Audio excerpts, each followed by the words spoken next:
अंजलि, एक किस दूं क्या? तेजस। मेरे होठ तुम्हारे होठों को चूमना चाहते हैं। उसके लिए भी बहुत टाइम है। मान जाना यार, एक बार तो करने दे। तेजस, नो।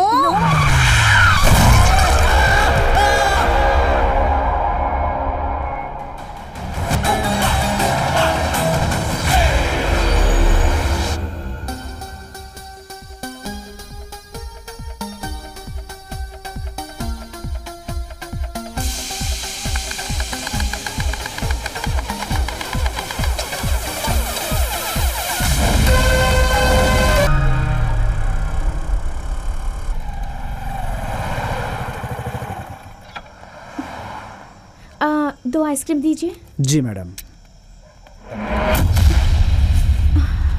क्यों रे, उधर मेरी जिंदगी में आग लगाकर यहाँ आकर आराम से ठंडा ठंडा आइसक्रीम खा रही है। उससे पहले एक छोटा सा ब्रेक। भाई, हमारी राशन की दुकान में दाल चावल गेहूं सब खराब है, ये कह के पब्लिक हल्ला मचा रही है। वहाँ से एक एक को मार कर भगाओ। पब्लिक आई है, बड़ी पब्लिक। वॉल्यूम बढ़ाओ। ऐसे भिखारियों को 1-1 रुपए में बासमती चावल दूंगा क्या? ठीक है, प्रोग्राम स्टार्ट कीजिए ना। तुम्हारे किए हुए काम का एक वीडियो बनाया है मैंने, ताकि जनता सब जान सके। देखना चाहो? अरे आपने बनाया है, जरूर दिखाइए। लास्ट इलेक्शन में 5 दिनों का 5 करोड़ हर किसी के घर में 1000-1000 रुपया बांटा हूँ। इलेक्शन सर पे खड़ा है, ये बात मीडिया तक पहुँचने से पहले सब क्लियर कर दो। हमारी ये पब्लिक है ना मैडम, रोड में भटकने वाले आवारा कुत्तों की तरह।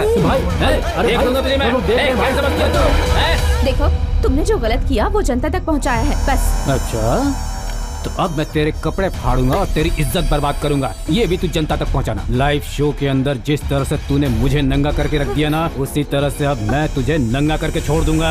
क्या हुआ जानकी? हे, लगता है ये अंधा रास्ता भूलकर यहाँ पहुँच गया। रास्ता मैं नहीं भूला हूँ, तू भटका है। तू कौन है रे? मैं इसका दोस्त हूँ। इसे जरा भी तकलीफ दी तो मैं तेरा दुश्मन हूँ। अरे अंधे, तू खुद अल्लाह के नाम पर, भगवान के नाम पर जैसा है, और तू मुझे क्या बचाएगा? हाँ भाई, इसे ले जा और किसी स्कूल के पास जाकर छोड़ दो इसे। वहाँ पर आके नहीं है ना तो कुछ दे दे बोलते रहना बैठकर। तू क्या मुंह देखने खड़े होकर? चल, तेरी गलती की सजा मैं तुझे दूंगा। चल आजा, चल।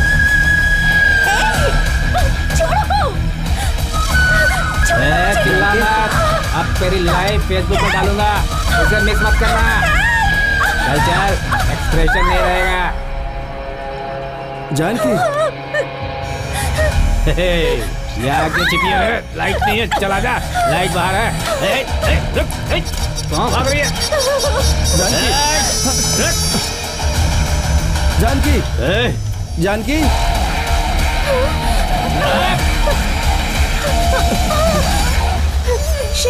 जानकी, कौन हो तुम लोग?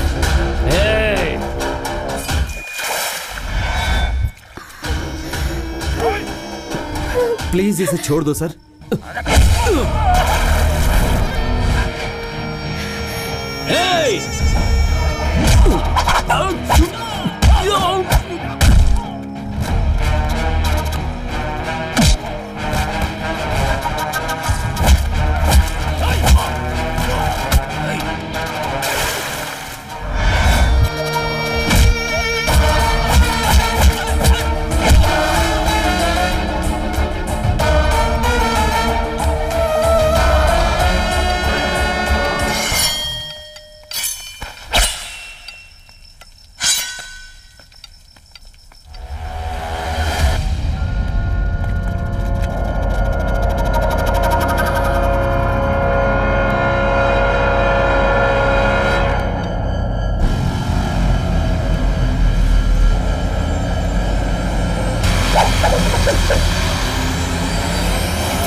ए, तो खुशकिस्मत है कि मेरी आंखें नहीं है।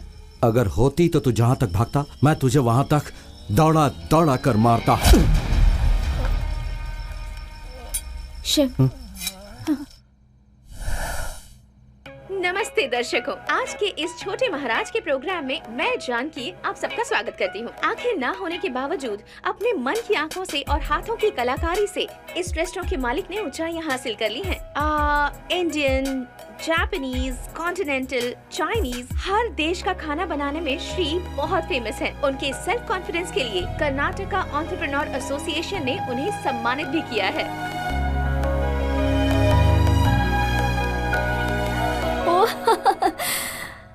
माँ, शिव आ गया। आजा आजा आजा आजा। अभी तुम्हें ही टीवी पर देख रही थी। पता है कितना प्यारा लग रहा था तू। बैठ जा, यहीं बैठ जा। कितने लोगों ने तुझे देखा होगा, कितनों की नजर लगी होगी। तुम्हारी नजर उतारती हूँ, तब तक यहीं बैठे रहना, कहीं जाना मत, ठीक है? हाँ। ए जी, जरा इधर आइए। अच्छे से नजर उतारती हूँ। घर वालों की नजर, बाहर वालों की नजर, भूत पिशाच की नजर, सबकी नजर उतर जाए। ये सब क्या है माँ? तू चुप रहे, तुझे ये सब समझ में नहीं आएगा। आ गए, ये लीजिए, इसे ले जाकर बाहर फेंक दीजिए। हे, कंपनी के 3 करोड़ के प्रोजेक्ट का फाइल तैयार कर रहा हूँ, उसे छोड़कर तुम्हारा ये काम करूँ? 3 करोड़ के प्रोजेक्ट से आपको क्या मिलेगा? पगार ही ना। हाँ। उसके लिए इतना ड्रामा। हमारे लाल को देखिए, आज हर घर में टीवी पर मेरा ही बच्चा है। सही है, सही है। जब बेटा जवान हो जाता है तब घर में पति की हैसियत कोने में रखे झाड़ू के बराबर हो जाती है, मुझे पता है। तूने वो कहावत तो सुनी होगी ना? कौन सी कहावत? मियाँ बीवी के झगड़े में बच्चा पैदा हुआ, नहीं ना? लेकिन माँ बेटे के प्यार में बाप बर्बाद हो गया। आपने भाषण देना शुरू किया तो सुबह तक चलेगा। पहले इसे ले जाकर फेंक दीजिए। शरबत समझकर पी मत जाना। थाली के साथ इसे भी फेंकाता हूँ। शिव, आज तू टीवी पर छाया हुआ था। हाँ हाँ पता है। जानकी ने तुम्हारे लिए कितना अच्छा प्रोग्राम बनाया था, मुझे बहुत खुशी हुई। टीवी में आने के लिए टीवी के सामने बैठना छोड़ना पड़ता है माँ, समझी? मेरी मेहनत को वो दुनिया के सामने बांट रही है। ये तुम्हारी सोच है। एक डोसा और दो। रेस्टोरेंट के ओनर हो, फिर भी माँ के हाथ का बनाया हुआ खाना ही तुझे चाहिए। पता नहीं तू कब सुधरने वाला है। सुधरने के लिए कह रही हो या ताना मार रही हो? मैं आपका मकसद समझता हूँ। ये बात अब यहीं बंद करो। हाय रे किस्मत, पता नहीं कितने साल बहू के लिए तरसना पड़ेगा।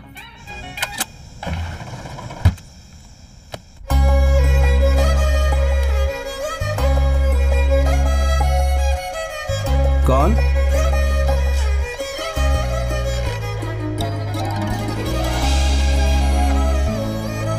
एक्सक्यूज मी, कुछ खाने के लिए मिलेगा?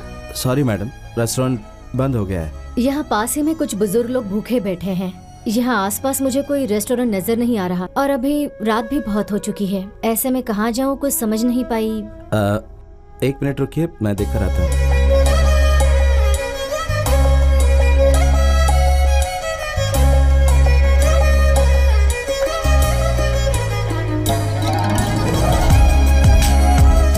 मैडम, ये लीजिए। पता नहीं उन्हें पसंद आएगा या नहीं, जो था वही ला कर दिया है। भूख में सब कुछ चलता है। माफी चाहूंगी, मुझे पता नहीं था आपको तकलीफ दी। हेलो, मुझे आपकी सहानुभूति की कोई जरूरत नहीं है। इस रेस्टोरेंट का मालिक मैं ही हूँ। ओह, दैट्स ग्रेट। आपकी आंखें ना होते हुए भी आपने जो कुछ किया है उससे आपने एक मिसाल कायम की है। That's really nice. अगर आप फ्री है तो आइए, आप अपने हाथों से ही उन्हें खाना दीजिए। 1 सेकेंड। हाँ आइए, ये लीजिए।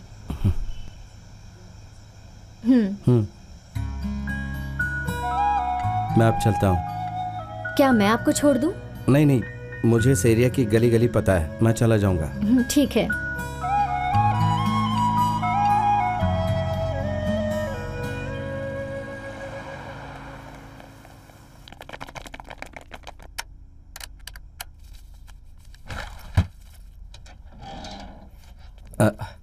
आइए। आज भी किसी को खाना खिलाना है क्या? आपको कैसे पता चला कि मैं ही हूँ? आपके आने से पहले आपके परफ्यूम की स्मेल आ जाती है। आप ग्रेट हैं।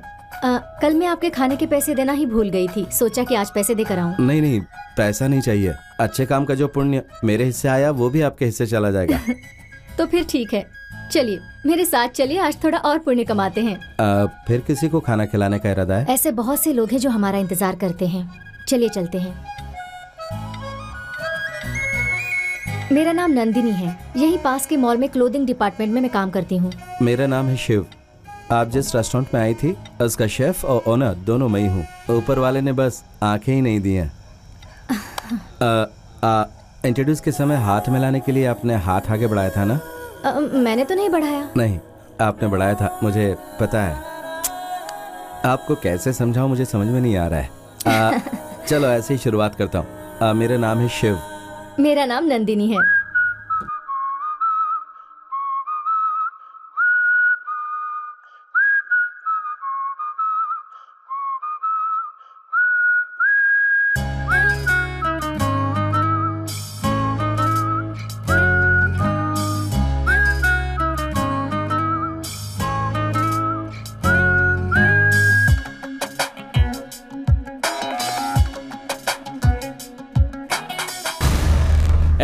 तेरा बाप का है? फोन किया उसको, फोन भी नहीं उठा रहा है। वो हमसे बचकर कहीं जा नहीं सकता है, समझा दे उसको। नंदिनी कौन है ये?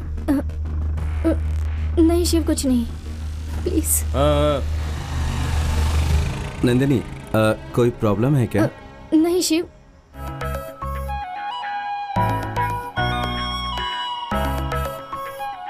आंटी, मैं शिव को बहुत चाहती हूँ।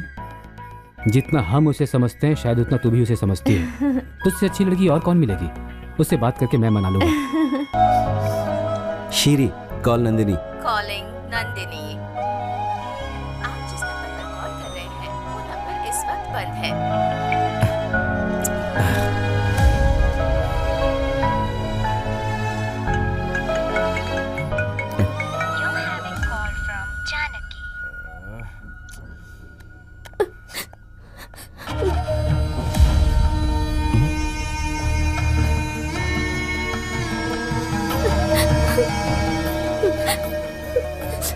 नंदिनी क्या हुआ, जरा बताओ ना। तुम क्यों रो रही हो ये तो मुझे बता सकती हो ना? मेरे पापा ने एक लड़की को पसंद किया है। वो बड़े घर का लड़का है। उसके घर वाले भी मान गए हैं। मेरे पापा ने हैसियत से बढ़कर इधर उधर से कर्जा लेकर मेरी बहन की शादी करवा कर उसे विदा किया है। कर्जदार कब तक चुप रहेंगे? घर की परेशानी देखकर मैं भी जॉब करने लगी हूँ, पर जितना भी कमाती हूँ तब भी ब्याज तक पूरा नहीं होता। दिन पर दिन कर्जा और बढ़ता ही जा रहा है। आखिर आज कर्जदार हमारे घर आकर कहने लगे, अगर तू कर्जा नहीं चुका सकता है तो तेरी बेटी को हमारे पास भेज दे। ये सुनकर पापा ने गुस्से में कह दिया कि 2 दिनों में कर्जा चुका दूंगा, लेकिन मैं ये जानती हूँ कि ये नामुमकिन बात है। मेरे कुछ समझ में नहीं आ रहा, मैं अकेले कर भी क्या सकती हूँ? इतने पैसे 2 दिनों में कहाँ से आएंगे? अब मेरे सामने सिर्फ 2 ही रास्ते बचे हैं। एक, सब कुछ छोड़कर मैं कहीं दूर चली जाऊं, और दूसरा, मैं कुछ खाकर अपने आप को। नहीं नहीं, ऐसी बात मत करो नंदिनी। तुम्हें मदद चाहिए तो मुझे बताओ ना। नहीं शिव, सिर्फ तुम ही मेरे सबसे अच्छे दोस्त हो। मैं तुम्हें कर्जदारों के लिस्ट में शामिल नहीं करना चाहती। वो मुझ पर छोड़ दो नंदिनी। मेरे पास कुछ पैसा रखा हुआ है और इस वक्त मुझे उसकी जरूरत नहीं है। वो पैसा मैं तुम्हें दे दूंगा, तुम अपने पापा को देना और कहना कि टेंशन लेने की जरूरत नहीं है। नहीं शिव। और उनसे ये भी कहना कि दोबारा फिर कहीं से कर्जा नहीं ले, क्योंकि मैं तुम्हारा हाथ बिना किसी डिमांड के पकड़ूंगा। देखो, तुम तकलीफ में हो इसलिए मैं उसका फ़ायदा ले रहा हूँ, ऐसा मत सोचना, क्योंकि मैं तुम्हें दिल से चाहता हूँ। अब हमारी पहली मुलाकात में ही तुम मेरे दिल में बस गई थी। अगर तुम्हें मैं पसंद नहीं तो फिर बात अलग है, तुम जानती हो मेरी आंखें नहीं हैं। अगर ये बात है तो फिर भी हम दोस्त तो रह ही सकते हैं। मेरे अंधेपन के अलावा मुझे रिजेक्ट करने का कोई कारण नहीं है, क्योंकि मैं एक स्मार्ट मर्द हूँ। तुम हंस पड़ी ना? नहीं तो? झूठ मत बोलो, तुम्हारी हंसी मेरे कानों तक पहुंची।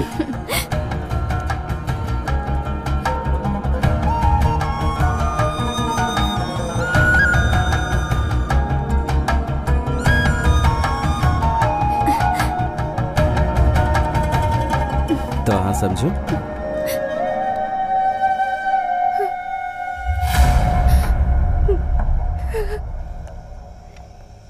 ठीक है, अब मैं चलती हूँ। Take care, bye. ए, तो मुझे इतनी दूर तक ले आई हो, कुछ स्पेशल नहीं दोगी? गर्लफ्रेंड से बिजनेस की बात नहीं करनी चाहिए। हम दोनों एक दूसरे को चाहते हैं, कम से कम एक किस का तो हक बनता है ना। हाँ, मतलब यहाँ? हाँ, यहाँ।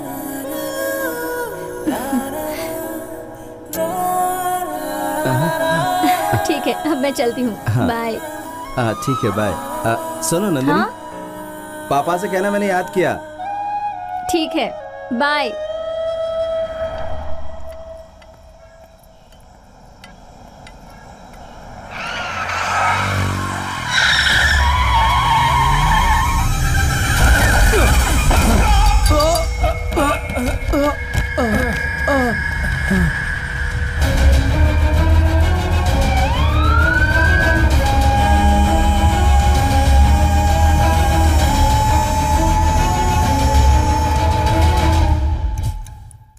Serious head injury. वैसे अब वो ठीक है।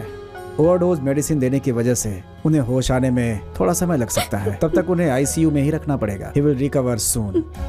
Thank you sir. एक बात बताइए, उनकी आंखों की रोशनी कब गई थी? सर, मेरा बेटा जब 10 साल का था तब वो बहुत बीमार पड़ा था।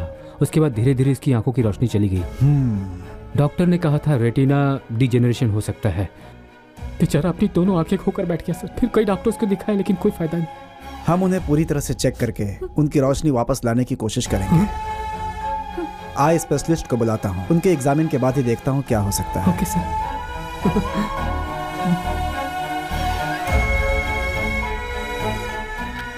शिव को लाइट परसेप्शन है। अगर ऑपरेशन किया गया तो उसकी आंखों की रोशनी आ सकती है। आप सोच कर बताइए। सर, इसमें सोचने वाली कौन सी बात है? बच्चे की आंखों की रोशनी लौट कर आ रही तो किस माँ बाप को खुशी नहीं होगी?